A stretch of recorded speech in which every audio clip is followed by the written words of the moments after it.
really interesting stuff. So one other question I've got for you: what sort of how do you see people operating in the future to make sure that they can keep their clients' businesses safe?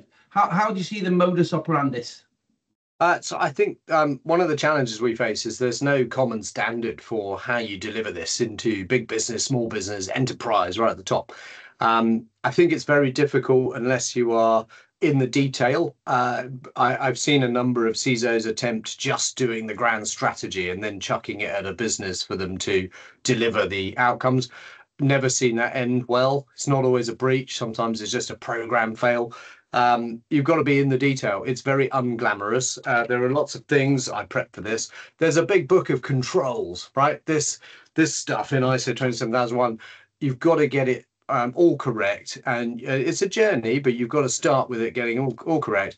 And you can't do that with a strategy deck in PowerPoint. So unfortunately, the bit that no one talks about on LinkedIn is the less glamorous side. I think that's important to get right. It's important to test for it if you're hiring somebody, and it's important to be prepped for it if you're a candidate going into a role. So what are you actually going to do?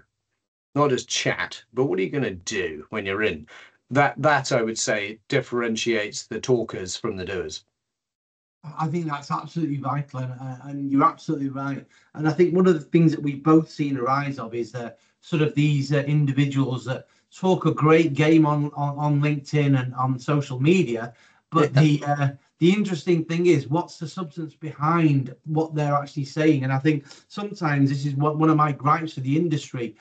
We've got individuals that go out into information security and onto conferences and they talk at panels and the rest of it, but what's their depth of knowledge? What's their depth of experience? And is it really is it more than skin deep, or is it just literally just superficial?